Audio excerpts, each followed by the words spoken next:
Welcome back, mere mortals. Another book review today. I'm going to be talking about The Fourth Age, Smart Robots, Conscious Computers, and the Future of Humanity by Byron Reese. Now, who is Byron?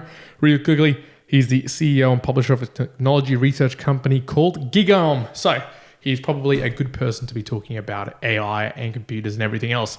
So let's begin at the beginning. What did I think about this book? Well, it's split up in a very nice way. If you are picking up this book thinking that it's going to be all about robots and artificial intelligence and general intelligence, you'd be correct. But what you wouldn't be correct about is he doesn't delve too deeply into the actual mechanistics, the details that is AI, which sometimes can, when you're reading books in relation to artificial intelligence and machines and robots, you can get quite lost into those technicalities. However, what Byron tends to do here is take a bit of a step back. He actually looks at it from a philosophical point of view and begins describing the different ages and why he believes the fourth age is machines and artificial intelligence, how you can view that, how you can have discussions. So he goes in a little bit of a path and ventures around why do people believe, such as Elon Musk, that AI might be the end of the world.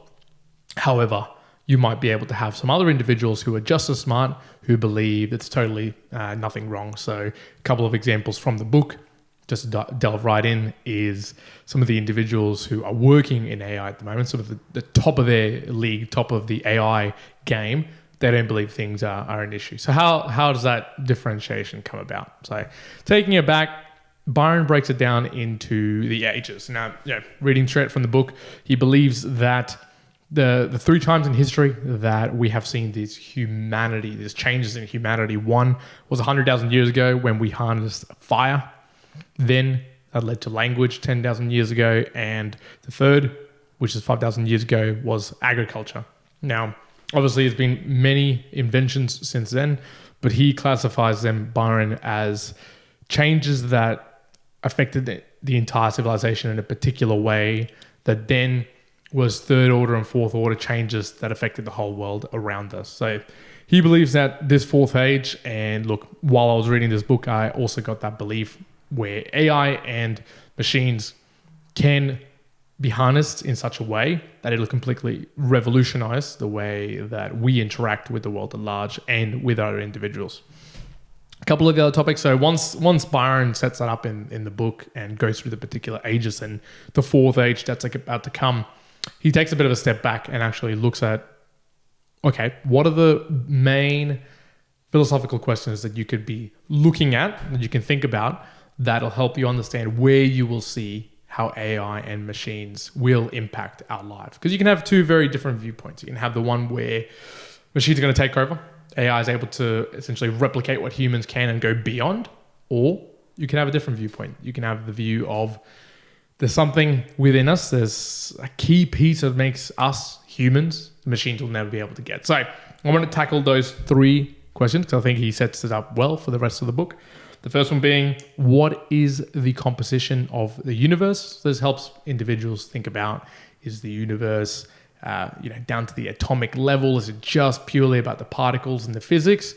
Or do you think about there's something else that makes, say a human? So you can look at it one perspective where the brain can work in a particular manner that's dictated by the base, physics and chemistry, or is there something else going on at play? So that's one of the questions. Second question was, what are we? Whether we're a machine, an animal, or a human.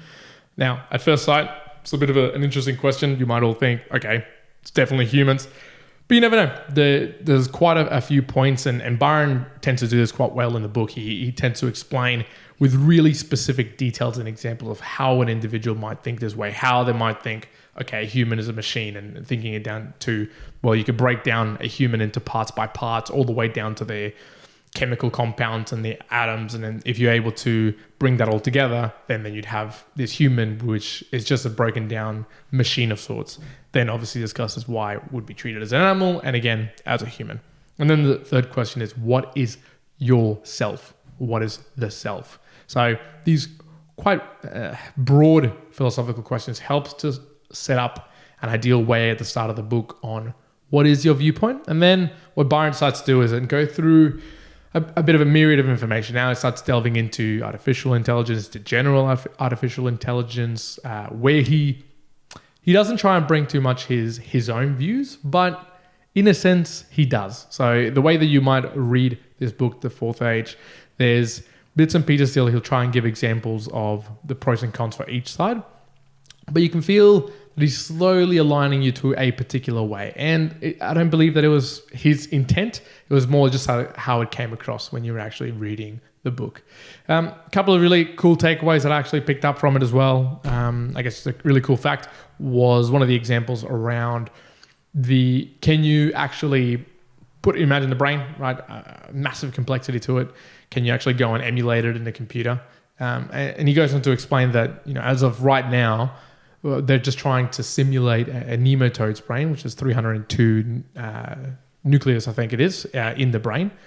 And, even with that, they still can't replicate a nematode into a computer simulation, not in the ability for it to go forwards, backwards, sideways, feel water, feel heat, and all these things. So just breaking it down to a particular level, they're not being able to replicate this nematode. Now he goes to explain how many levels you would have to go down, whether it's breaking it down or through simulation to then get to the level of a human, could be quite a fair way away.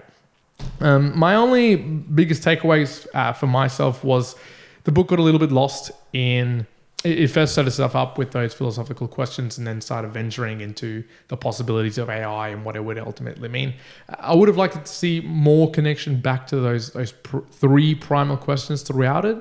But yeah, in the end of the day, packed with a lot of information and I can't detract it from it too much. Now, yeah, look, for me, I've put it through. I've picked up this book actually from a recommendation from Dad. So thanks, Dad, for the recommendation. I've given it a 6.5 out of 10. That's not a terrible rating, but it was quite in line with. I didn't have too many takeaways. I usually note down when I read through books 3 particular categories, where it's learnings in business, finance, and learning, the fitness and health, and relationship and giving. I didn't think this was going to have too many, but I only really pulled one out. One quote that I really sort of resonated with me. Everything else, while informational, it's quite likely one of those books where in a year or 2 years' time, I'll only really recall a couple of key things, but nothing breathtaking that came out of it for me. So that really has been The Fourth Age: Smart Robots, Conscious Computers, and the Future of Humanity by Byron Reese. Would I recommend? Yes, if you want to get stuck into something that is going to give you a broad concept of what AI is and how to look at it. But if you are looking to understand it more deeply, maybe more technically, maybe not the best book. So that has been all. One out.